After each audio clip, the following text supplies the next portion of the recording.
We got a little shop update. The pegboard that I brought up here in the summer of 2020, it got kind of put on the back burner until this year. It's on the wall now. We got it covered in plastic. It was supposed to be taped on, masking taped across the top, but it wasn't. I'm going to fix that. So we get cut with a paintbrush.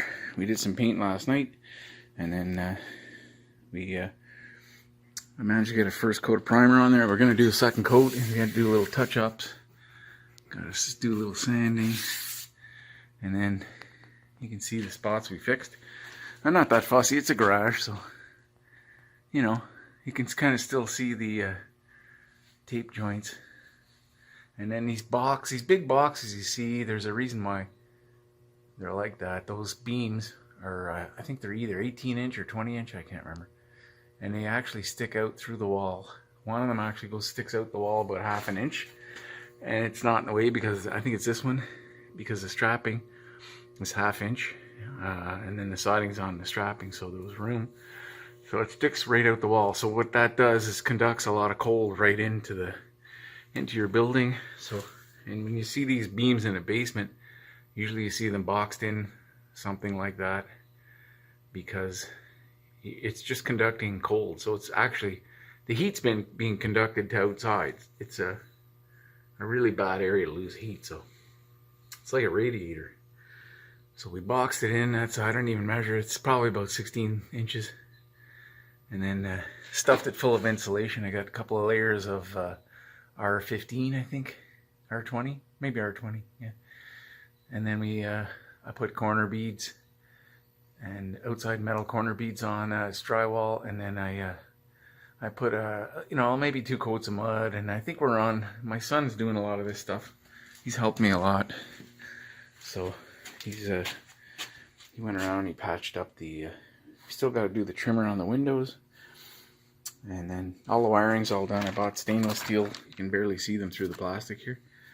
These stainless steel covers, which was a kind of a luxury item because it was, I think they're about $6 each. And then everywhere else in the shop we're going to get plastic covers, but behind the workbench I wanted the nice ones, the stainless steel. So there's 4 of them. 3, and then the 4th one. And then I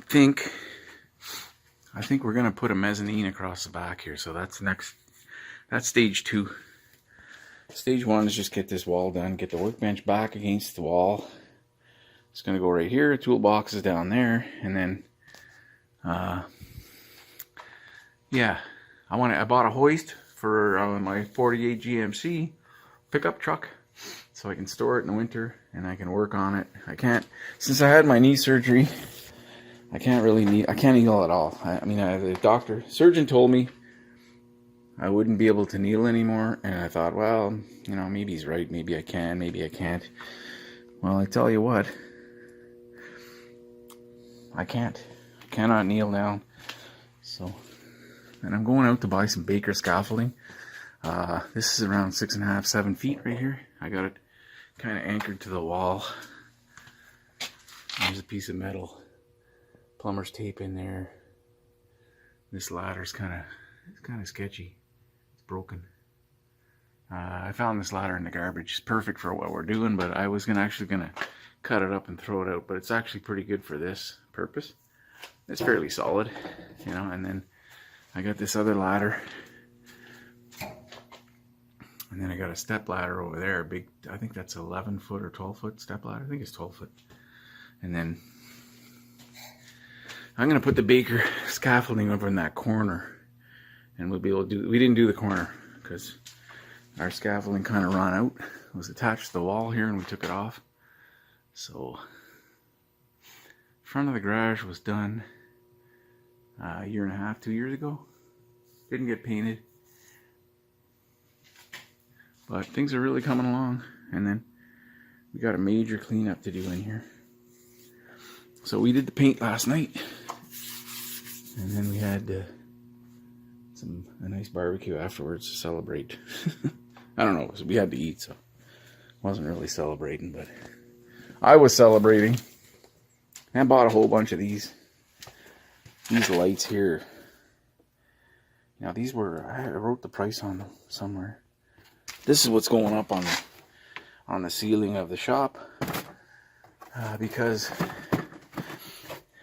I got some of these lights right here. They're like an industrial, I think those are mercury vapor lights. So they take a little while to come on. They make a noise and they're kind of a yellowish color. That's these two here, this one and this one. They're kind of cool looking. I like the look of them. They're actually explosion proof lights, because they came from a building that they did some crazy testing. So I'm going to keep this one. But this one here, I think the ballast is no good. It keeps going off, so it's coming out of there. We're just going to put a regular socket fixture. And we're going to put in this one of these here, what I just showed you. And over there too, the same thing. And then I've got these hanging lights here. I'm going to move those to in between the two garage doors here and drop them down flush with those rails right there. And then we'll have light at the front. When the doors are open, when the garage doors are open, if you have lights up there, it blocks. So it completely blocks the light. And in the summertime, I've got the garage doors open often. Unless it's pouring rain and torrential wind and blowing rain in here. And so what my plan is to mount the two lights in there, and then I'll mount some in the corners here. So the light will come down if the door's open. And then if it's closed, it's the only drawback, there won't be lights here. So I might put one in the middle and have it on it. I've got 3 switches here. I got to install a 3rd circuit. It's not put up yet. What I did was I put a 4-way switch. That's a 4-way in the middle there. So there's 3 switches control these lights in the shop. Because if you come in the man door over there in the corner, you know, at night you come in the dark. If that's where you need switches, right? Well, if I open the garage door and I come in through the garage door, which I often do, you got to kind of feel your way around in the dark and try and get over there and turn the lights on. And then if you're in the house and you come out that door over there, so there had to be a switch there. So you need, originally it had two switches, one up here and one at the man door, and I absolutely hated coming in here in the dark. And I often open this garage door and come in, so that 3rd circuit, the light's kind of tied onto the wires there. I'm going to install that. And maybe that one I'll put lights all across here above the garage doors. So if the doors are open, I won't turn that one on. It's kind of a waste. And then if they are closed, I'll have lights up here. But you know, these are cheap. I think I paid 17 bucks for the ones I just showed you. So there it is, 60 watts. So you get 6,000 lumens and 60 watts of power. So that's pretty good for the amount of light you're getting. Although the 22,500 is only 120 watts. Let's go look at that again. Yeah, you're getting 22,500 with 150 watts. Between these, the high bay lights, and those other ones, 6,000 lumens, I think we're going to be all set in here. And they sell them everywhere. I've seen them at Princess Auto up here in Canada, which is kind of like the Harbor Freight of Canada. And then I've seen them at Costco. So that's my little short update on the shop. I was working like a maniac this week. We were putting in 10, 11-hour days and then coming home here and doing jobs around here. The gate project is almost finished. I just have to make the hinges for the gates, mount the gates, and do the landscaping. And I mean, after that, I consider that finished. But we do have gate openers, and then I have landscaping to do, but that's not really part of the gates. So I'm looking forward to getting that done. And then the other thing I wanted to mention, I don't really talk about it very much in my videos, is my knee. I did get knee surgery on January 25th. So we're past the 4-month mark. 5 months. February, March, April, May. 4 months. I'm having trouble counting. So it's really doing well. It swells up a little bit. That's to be expected. I think the surgeon warned me that I would not be able to, it would take a year for the swelling to come down a little bit. To come down, stay down. But I'm back working, and I can do just about. I can definitely do everything I used to do. I still have a little struggle a little bit climbing up and down stairs, especially if it's been the end of the day. But I mean, I had trouble with stairs with my worn out knee. So what I had was a partial knee replacement. So they put 2 big chunks of, I don't know, I'm just guessing stainless steel, and then a piece of plastic. And it's there's moving parts in there. The plastic piece moves back and forth as my knee bends. But I have absolutely no pain in the knee at all. Just a little bit. My calf seems to swell up. Not swell up, tighten up. And the whole leg, my knee right down to my ankle swells a little bit. But if I ice it at night, it feels fine. And I'm still, you know, a late 60s model. So it's still not a young 35-year-old knee anymore. So I'm doing the best I can for the wear and tear that I've had on my body over the last 30-40 years. And yeah, I feel great.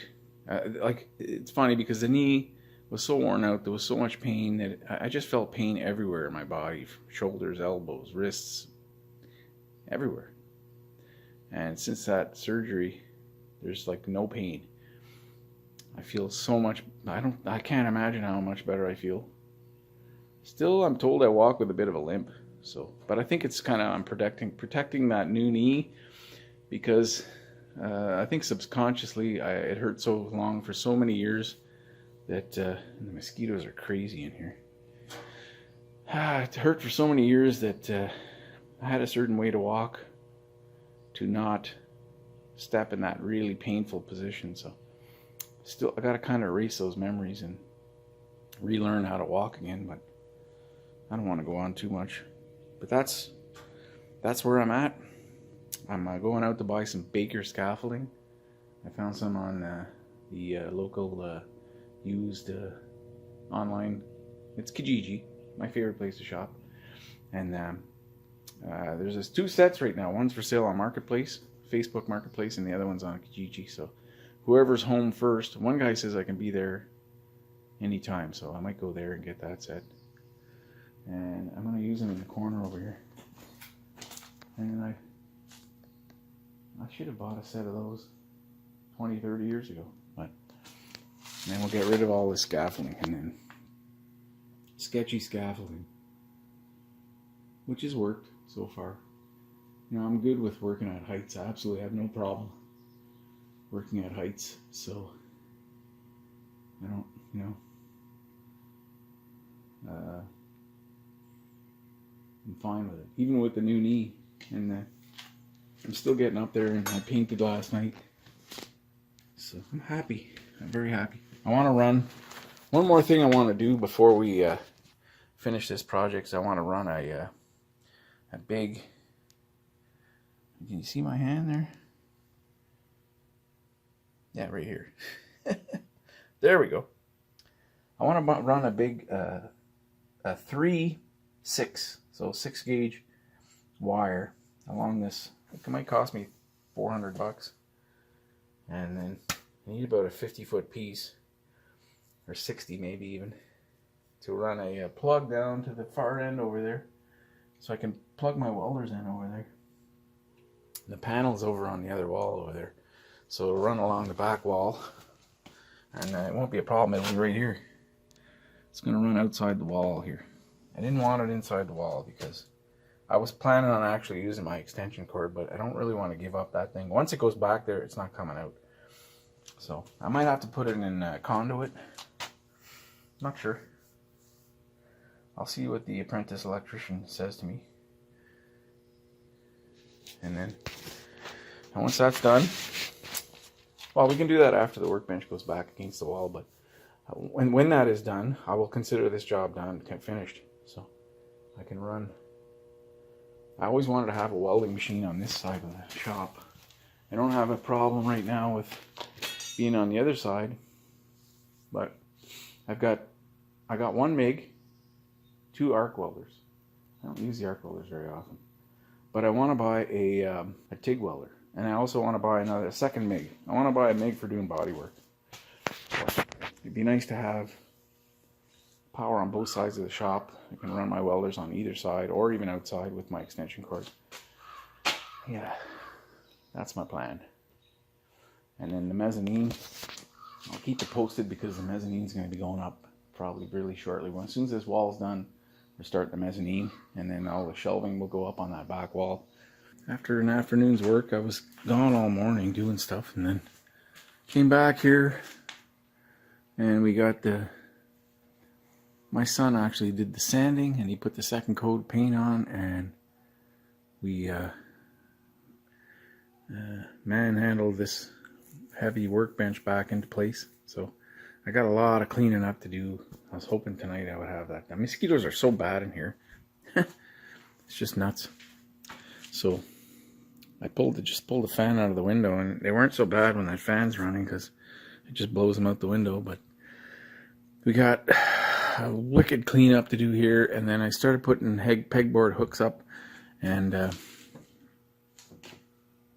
I just didn't get that much done, but I'm pretty happy. We got this wall done, and tomorrow we're gonna work outside tomorrow. So tomorrow is not gonna be working in the shop, but yeah.